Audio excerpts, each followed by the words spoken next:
So next topic তোমালোকৰ আছে insulating material কি কিনো ইউজ কৰা হয় কেবল এটাত. So there are many types of insulating materials that are used in a cable. So these are clearly mentioned in your book, okay? So these things are like very theoretical. Technical বস্তু বহুত কম আছে, informative হয়. Again I am repeating the same thing. So just go through it. Just ever read কৰিলে এবাৰ পঢ়ি ল'লে তোমালোকে বুজি পাবা.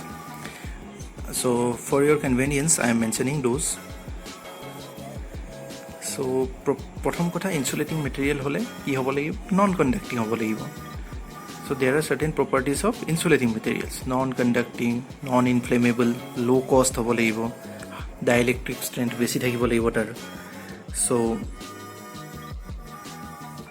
তোমাৰ কি কয় ইনসুলেশন ৰেজিস্ট্যান্সটো বেছি হ'ব লাগিব. সো এই গুটিখিনি প্ৰপাৰ্টি থাকাৰ পিছতহে আমি will choose a material to be used as insulating material for cables. So এই প্ৰপাৰ্টিবিলাক থাকা কেইটামান মেটেৰিয়েল হৈছে, প্ৰথমটো হৈছে rubber. Okay, rubber is also falling under that category. So ৰাবাৰৰ ৰেজিষ্টিভিটি অফ ইনসুলেশন কিমান হয়? 10^17. Okay, 10^17 ohm centimetre. That is the resistivity of a rubber. Then it has a dielectric strength up to 30 kV per millimeter. Dielectric strength 30 kV per millimeter. Then again you have vulcanized India rubber, VIR বুলি যাক কয়. So vulcanized India rubber vulcanization process ot kora hoy. The rubber compound, this rubber compound is applied to the conductor and heated to a temperature about 150 degrees Celsius. Conductor apply কৰি ইয়াক hit কৰাৰ পিছত ই insulation provide কৰে. Then you have impregnated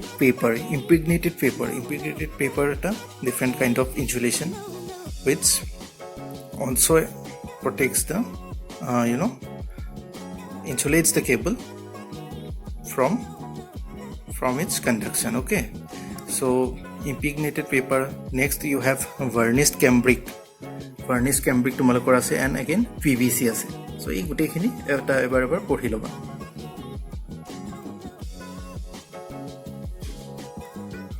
Now we will discuss maximum current carrying capacity of a cable.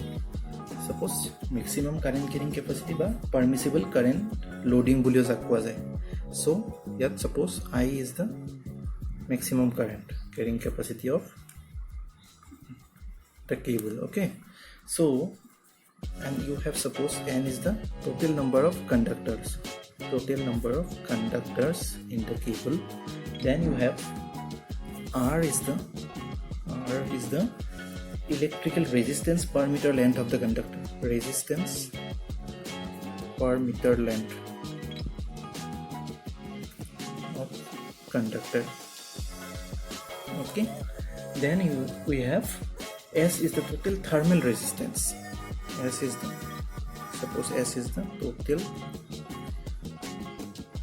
thermal resistance. Okay, then T is the temperature difference.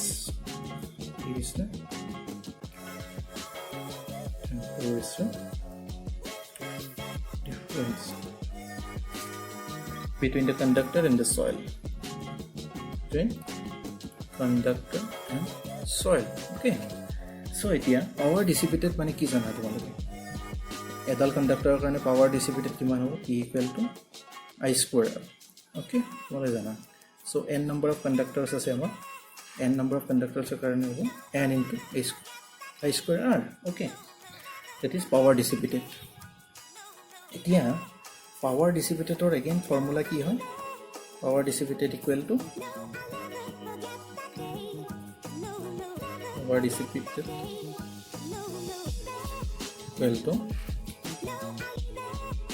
temperature rise divided by thermal resistance. Okay.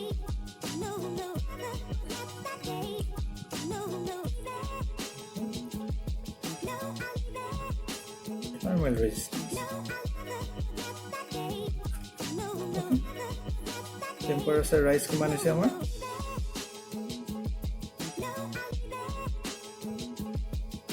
Temperature rise is T. Okay, thermal resistance is S. আৰু power dissipated already পাইছা এটো বহাই দিয়া এটা you need to put n I square r equal to T by S. From here you can calculate I to ulale ki hobo I jodi calculate kore under root of T and RS. This is the maximum current carrying capacity of the cube. Okay.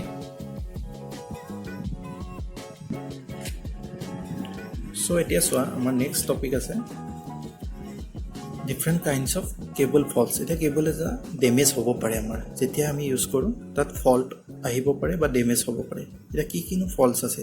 The first fault here look dise je open circuit fault. Okay, first fault is open circuit fault.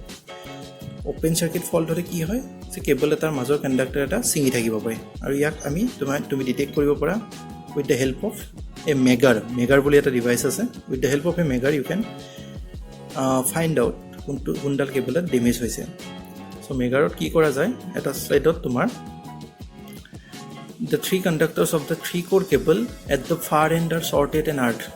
It is suppose edal cable tinidal conductor ase tinidal conductor eta side tomar jura logai dibo ba short koribo aru earth koribo. The resistance between each conductor and the earth is measured by a megar.